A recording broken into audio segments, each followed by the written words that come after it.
for free, which is awesome. But then some people are saying, yeah, I can do you 3 webinars for 150 quid. And somebody says, oh, I'll do it for 1,000. You've got to go back and say, what do you actually need? So I'm trying to persuade my clients that virtual facilitation, which requires a producer, loads of interaction, whiteboards, breakout rooms, all of that. So it's just a bit of a spinning wheel of a conversation with clients in a minute around, yeah, can you just do something? And I've seen people be doing stuff for free, and I'm going, well, if you actually want me to provide some support, which is actually some learning, then no. Yeah. No, absolutely. This bit's important for just getting to know people a bit. I think Judy Reese does a bit of this. She leaves a bit of room open at the beginning, like Richie's done, just for people to say hello to each other. Yeah. I mean, I'm learning on the job as we go. So just before we go any further, I have started recording now, so please don't swear. we are recording now. But I think this is a useful conversation. So obviously, I'm not sure how well Nigel's going. I think you've seen his video off just to kind of hopefully help with bandwidth. So obviously we're all new to doing this kind of thing. Well, a lot of us are really new to doing this kind of thing. So it's interesting on how this works. And it does take a little bit of facilitation, a little bit of thought. I've helped a couple of people really quickly move on to doing this. Notably, a guy that some of you may know who does Martin Avison, who does angel groups meetings. So physically, they've normally had groups meetings in a room with loads of people around. They invite people to pitch in, and then those people who pitched leave, and the other people have a chat around, and then they look at investments and all that kind of thing. Well, we switched him to doing Zoom. He's still practicing it, and he said, "Well, it's going to take me some time to learn it." And I said, "Well, to be fair, Martin, you spent a lot of time learning how to do it in a physical room. So this is just not really that much different. It's just there's different tactics to use. Like Martin Johnson just said, I find it really interesting and useful to get people in and let them have a bit of a chat first, so they can have a bit of a like you would in a normal meeting. You wouldn't just come straight in and sit down and start talking and then talk at people. I think you need to use it in a similar kind of way. So to kind of step through. And it does take some new kind of tactics and some new tools that I think we can all pick up. But I think everyone's a bit of a newbie at this at the minute. I know Martin Johnson, you've run quite a lot of webinars, but for most people, it's still a really new thing. I've thought of a new invention actually over the last couple of days, and not all my ideas are good, but all of our eyeballs are looking at the camera. Mm-hmm. That's not in the looking at the screen. That's not in the center screen. So I was going to get a little elastic band invention that suspended the camera in the middle of the screen, which mean all our eyeballs we would look like we were looking at each other, because I don't know if you can see, but I'm not looking at you. I'm looking at something 4 inches below you. Does that make sense? I think they call it an elastic band, but I might market it different. If you know anyone any good at marketing, Richie, I don't know. No idea. I'll if I find somebody, I'll recommend them to you, Martin. Very well then. Okay, I won't do it now. It'll disrupt everything. Okay, so I think so that the kind of point of this, me running this co-running this with Nigel, was to obviously talk about a little bit of marketing. Obviously, that's what we're all here for, or that's what I'm here for anyway.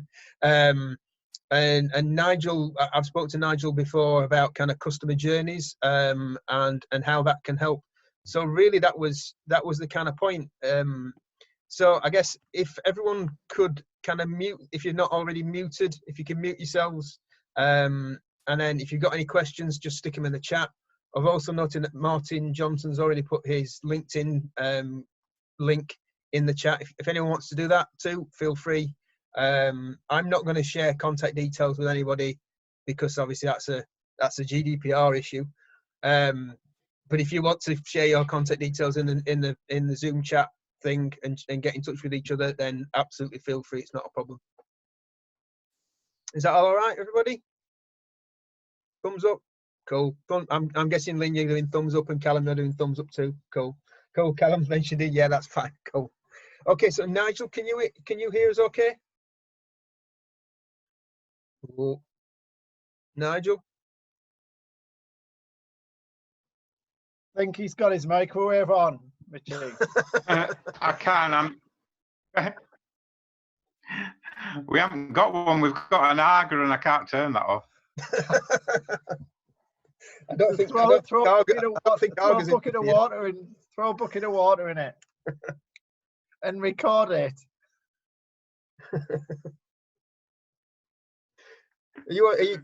Sorry, you're all sounding like Daleks. So are you. Yeah, that's my normal state, though. So Nigel, obviously we've had chats before about kind of customer journeys and things. Do you want to? I'm gonna mute myself, so hopefully that'll help the bandwidth as well.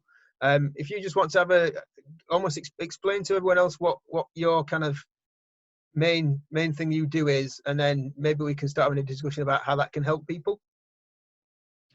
Okay, so a customer journey might sound like management speak bollocks, pardon the French, but actually there are 4 different stages that a customer goes through with you. So the first one's awareness. So that's how do they first become aware of your business, and you'll have a number of different touch points. So LinkedIn, networking, website, any marketing material that you do.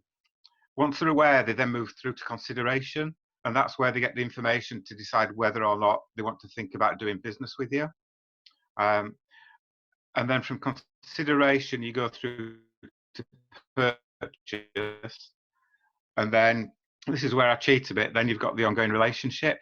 So that's complaints, repeat purchases, testimonials, case studies, referrals, etc. And the thing is that each different customer will go through different steps of those journeys at different times, but they all need to be consistent. And there are 6 things that all customers want. So this is research that I've done over 30 years. And I used to call them the 6 principles of great customer experience, but really it's just the 6 things that customers want. So the first one is make it easy. Second one is set expectations. Third one is keep your promises, which means understanding what promises you do make. Next one is talk to me, so communicate, and I want to talk a bit about that at this time. The next one is treat me as an individual, and again I think that's important at this time. And then the final one is put it right if it goes wrong. I think at the moment we're all in a very difficult situation, and the thing is that sorry Martin, I've just seen your question. I'll go through that in a second. Although you're all suffering difficult times, it's important to remember that your customers are as well. My view at the moment is now's not a time to be trying to sell. Now's a time to understand, help and support. And if by selling a service you can do that, that's great. And that'll give you lots of customer loyalty in the future. I think at the moment it's a case of reaching out to customers, letting them know that you're there for them, finding out what help they need. If you've got thousands of customers, this will be difficult, but my view is you should be picking the phone up. People need to talk to other people at the moment. So whether you're doing Skype or Zoom or just normal telephone, just that voice at the end of the phone is going to help an awful lot. It's all about, 1, just being human, but 2, reaching out to individuals, just reminding them that you're here, you're suffering difficult times, but you know they are, showing empathy and maintaining that client base for the future, because this is a short-term issue. I'm not sure how short-term it is, but things will bounce back, and the businesses that keep in touch with clients at the moment will be the ones that will bounce back much more quickly. So it's not a time for awareness. Richard, you might disagree with this, but to me, it's you don't focus on reaching out to new potential customers. You reach out on getting the right messages to your existing clients and your potential clients, and just maintaining that relationship. Martin's asked, he's playing with his funnel setup in Insightly and wondering how the journey structure might inform that. What you need to do is map out exactly what that journey looks like. So for your sales funnel, first of all, start to list every single touch point that you've got where somebody could become aware of you.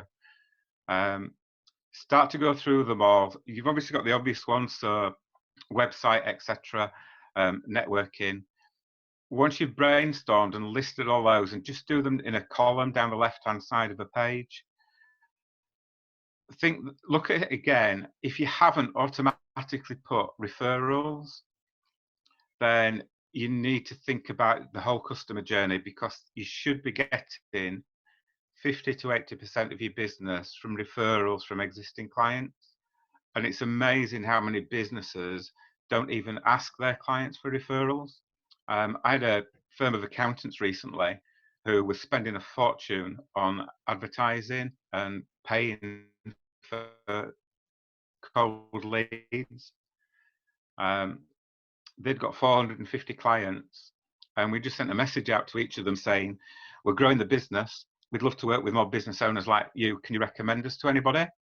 They got 19 referrals in a week, but most of their clients were saying, I didn't even know that you wanted referrals. So make sure you're exploiting your current customer base as much as you can. So sorry, Martin, third step, so it's awareness, consideration, purchase, and ongoing relationship. So where you're looking at your funnel setup in Insightly, put it into those stages. When you get to the ongoing relationship, it's how do you maintain contact with your customers? How do you generate repeat business? How do you generate referrals? And also, how do you get feedback from customers? Now's maybe not the time to do it, because obviously they've got a lot of other things on the mind. But 30% of UK businesses ask their customers for feedback. Only 10% of them do anything with that feedback, and only 5% of them actually tell the customers that they've done anything. And if you think about asking customers for feedback, it's a conversation. So a customer needs to know that you're listening, and they will then respond in future. If you're looking to get feedback from your customers, there are 4 key questions. By the way, if none of this is helping, just stick a message up if there's anything else you want to know, and I'll answer it. So the 4 key questions for customer feedback are, firstly, what do we do well? And that's so you can do more of it. Secondly, and this is the awkward one, what could we do better? And this is where you're looking for people to actively criticize what you do. That's the reason that you should be getting customer feedback. It's not to get a 5-star review, it's to help you improve and grow the business. And you will find that customers will start to tell you, even though it's small things, they will give you lots of ideas as to how you could improve the business. And it's the small things that irritate people. A bit like John Bercow when he was Speaker at the House of Commons. He was very much a small thing that irritated an awful lot of people. So that's the third question. That's the second question. What could we do better? The third question is, what else could we do for you? So what other products or services do you need that we could offer or refer somebody in for you? So my model at the moment, I work on customer journeys, I map the journeys, I map how they should be improved, I give a set of recommendations. And within the recommendations, I recommend experts that they should pull. If they're B2B and I can see they're not using LinkedIn properly, I'll recommend a LinkedIn expert. That gives me a lot of credibility because I'm not trying to claim to be able to do everything. And the customers love it. The final question is the touchy-feely question. So the normal one that I would use is something along the lines of, we're looking to grow the business. We love working with business owners like you. Would you be happy to recommend us? And that gives you a really good grounding, because if they come back and say, yes, we're happy to recommend you, you will tend to start to get referrals from them straight away. And that's a free form of marketing. If they come back and say, actually, no, I wouldn't be happy to refer you, pick up the phone and ask them why. There's probably something that they haven't told you either about their business or your relationship with them, that will stop them referring. The crisis being on and everybody's struggling with the business, if you pick up the phone and just say, I know it's a difficult time, I appreciate you as a client, how are you feeling, what can I do to help, let's have a 5-10 minute chat.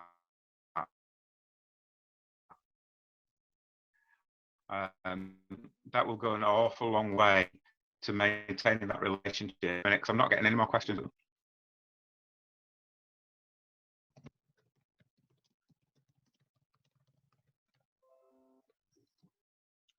So Nigel, you're breaking up a little bit. So I think what we're getting at was that, are you there?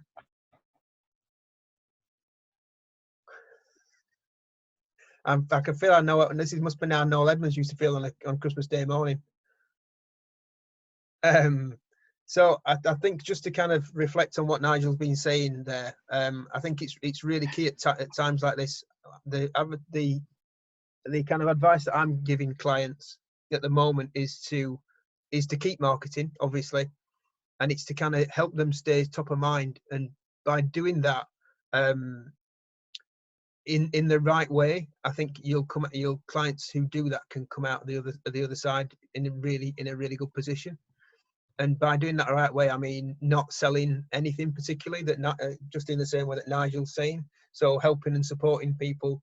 I've started doing posts. I did one last week about promoting people. I think some of the people on this call I promoted. So Martin and Russell I definitely promoted in terms of they can provide online support to people. And I get nothing out of that particularly. It's just a way of being kind and help and seem to be looking out for other people. Your messages need to be kind and considerate, but not pushy at this point. I think to also reflect on what Nigel said about getting referrals, a lot of my business comes from referrals, and actually it's really comforting that at the moment I am still getting leads, but from people who I may have spoken to a long time ago who kind of didn't need my help for a while, but they come back and said, do you know what the work you did for me a while ago really helped, and can we book in some more time to go over stuff to see if that can help them again. It's a tricky time for everybody, but I think the people who are caring are gonna come out well. The people who are seen to be profiteering, i.e. the guy from Sports Direct and the guy from JD Witherspoon's, aren't going to survive that well. Because people have long memories. I read a story about the miners' strike a while ago, and about a little two TV shops in the miners' strike in a village somewhere. One that was when they used to rent TVs out. One that insisted that everyone still paid their rent all the way through the miners' strike, and the other one that went, you know what, while the strike's on, we're going to suspend all the rent, just keep the TVs. Both stayed open throughout the miners' strike, but once the strike had finished, everyone quickly switched to the one who'd looked after people, and the one who was insistent on getting all the money, all the rental off these poor miners who couldn't even afford to eat. They soon went bust. Has anyone else got any thoughts on that? I don't know if Nigel can. How strong your signal is, Nigel?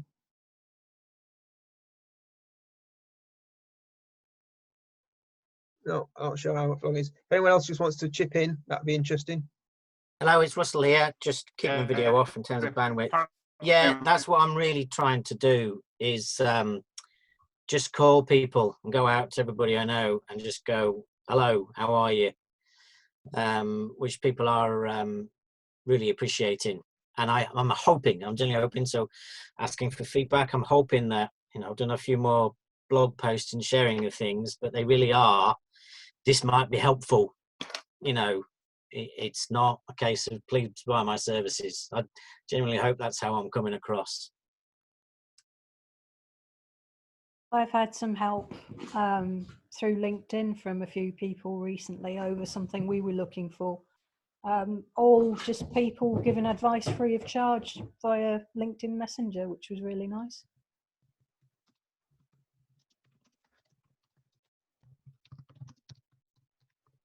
It's really key to kind of reflect that back as well. And I think once you've had that free advice, I think it's good to in the right manner to be able to kind of publicize that back again and go, look, again, if you're doing it, if this is working via LinkedIn, to have had that thing of, right, I spoke to whoever it was and they gave me some really useful information. Thank you very much. And I think just that simple act of saying thank you is going to go a long way, and people are going to see that other person gave some help, and that's going to reflect well on them. Yeah.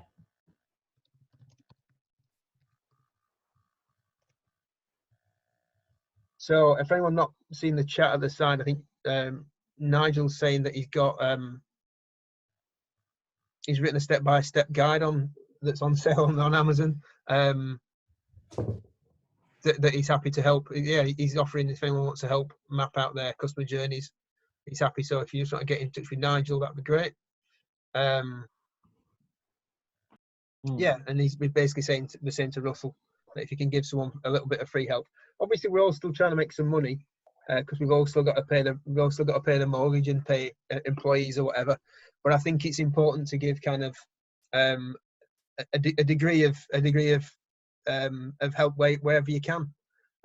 People are reaching out to me for extra bits of help. I helped a lady switch from a live Pilates class to a Zoom Pilates class, and she called me up in the middle of it. She was having a middle of a Zoom call, and she said, "This lady just can't get a video working." And when she invited me in and I looked, I could see like a shimmer of light at the top of the video, at the top of her square. And I was like, "Are you sure you've not got a camera?" She said, No, there's no camera.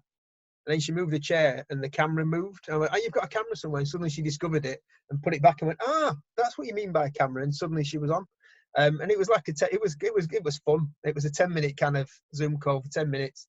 And I fixed the problem for her and obviously I'm not going to charge her for that. It's just kind of, look, there you go. I'll help you out fixing that. Because it's uncertain times and people could do with a little bit of help where we can.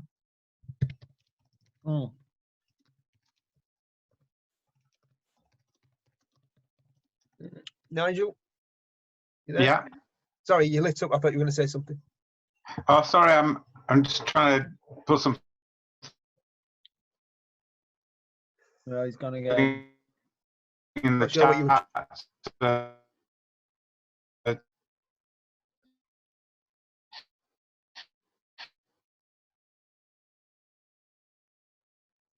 Can't hear anything. Okay, so Kane, to me, now's a good time to work on this rather than your business. So I'm not getting you, Nigel. I'll offer of you, Richie, if I think Nigel's audio is a little bit patchy. I think what I heard from Nigel there about working on your business, I've got a view. I read a book that was by Daniel Priestley. I don't know if you've heard of it. It's called 24 Assets. And it flips your thinking a little bit about what to do with your time to give your business the most value. And I apologize for this all the time. The sales bit of the business I find really difficult. It's the part of the business I find most difficult. And I have a kind of naive view, I think, that if I spend my time making the assets that I've got in the business as good as they can be, at some point, the consumption of those will move me into that sales. So it'll be getting pulled rather than me pushing it. And I think that might be a naive view, but for people like me who like generating content and almost the scholarly approach to product development, I've got to hope that there's an element of that's true. And I think there's a book out there that I need to read called Be So Good You Can't Be Unnoticed. It's something like that. And I think it follows on that if you can polish your assets that you've got so that people find it more easily able to consume them, then that's a good thing to spend your time doing. So I'm aware of that, but I know I need to get on the phones and talk to people. I've just had a few messages from leads saying, not now, whole hiatus thing, and it does prick at my conscience a little bit that I'm full on outreach mode, but actually it's going to dent my credibility, and I just feel really uncomfortable about it. So I'm spending time working on the assets a little bit to make them even better, to the point that they will be more easily consumed, like e-learning, writing the book, that kind of stuff. Just reading Nigel's comment. Yeah. So on your business means to me polishing and making the assets better, as best as good as they can be. When I run out of being able to do that, I don't know what I'll do. I'll probably just work in the garden. Or Richie's garden, if he lets me, because he's just down the way.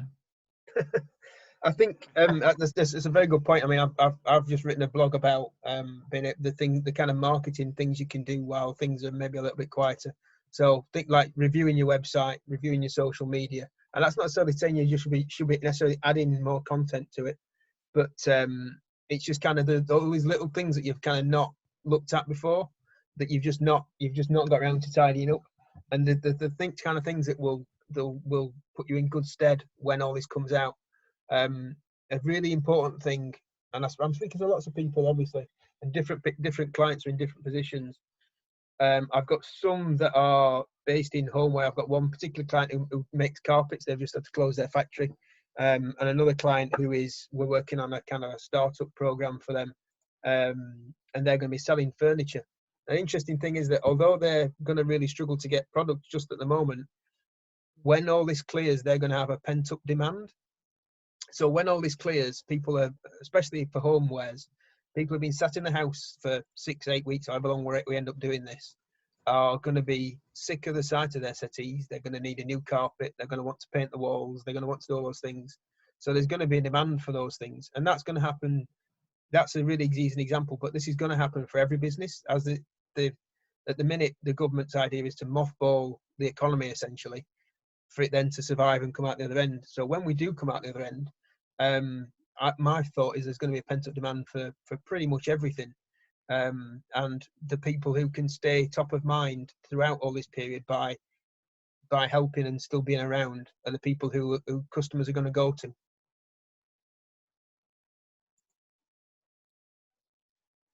Yeah, you've got to hope that that's the case, haven't you? I think if you don't, then I'm not sure where else you could go with that one. Yeah, I agree, Richard. Absolutely. There is going to be demand. And it's also, if you can think about the new types of demand that's going to be as well. So we are not everything, very few things are going to go back to normal. There's going to be a new normal. And we might be able to forward think what some of those things might be. But at the same time, it's going to be a law of unintended consequences, which I'm fascinated to see what those might be. There'll be some positive ones. There'll be some ones that we didn't think about that may not be so good. So there's opportunities in all of those. And so, yeah, back to Nigel's point, in the meantime, working on the business whilst we're in this period, so that you can take advantage of whatever demand might be there. Absolutely.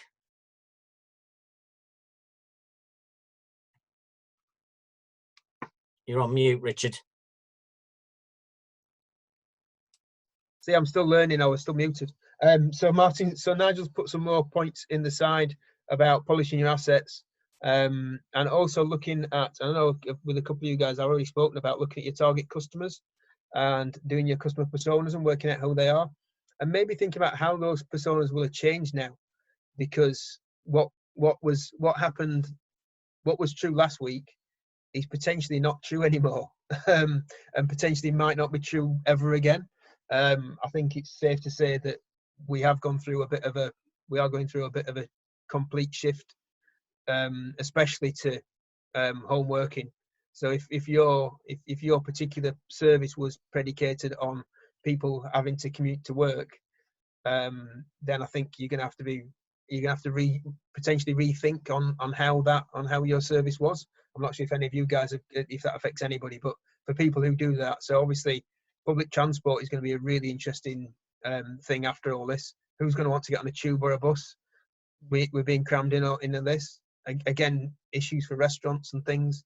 They're going to have to do things like space out all their chairs and everything, so that they've got this social distancing. But actually, that could be a boom, because there will be that pent-up demand for restaurants.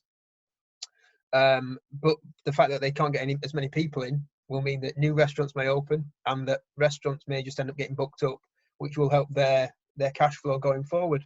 So there are definite ups and downsides of all this. Just the biggest problem with all this is the uncertainty of when life will return to some kind of normality, and I don't think anybody knows that at the moment.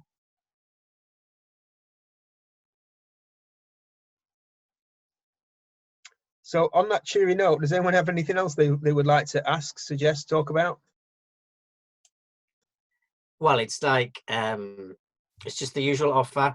If anybody just wants to talk, I'm happy to listen. That's just an offer that's there. Doesn't matter what it is, you know. If What somebody's sitting about, Russell, do you do marriage guidance counselling? Because I reckon I'm about 7 days, because I tell you what winds me. Oh, is this recorded? Yes. Nothing winds me up. Everything's fine. Yeah, I think that'll be All on it. Yeah. is on a mobile phone there is a volume button, and if you turn it down, it will not chirp all of the time when I'm thinking about something to Mrs. Johnson. Okay. All right. If you could send anonymous messages to spouses to tell them to do certain things and not do others, that would be enormously useful. Maybe that's a new business idea. I love it. Well, on a kind of, just to pick up on that note, there will, I bet the number of divorces flies through the roof, which is an awful thing, but I'm sure it will. There'll be how many children will be COVID children? There'll be loads of them. There'll be a baby boom in 9 months' time. There'll be a baby boom. Mark my words. Not in the Johnson house. No, not in the Mickey household either. No, we've got enough. Thank you very much.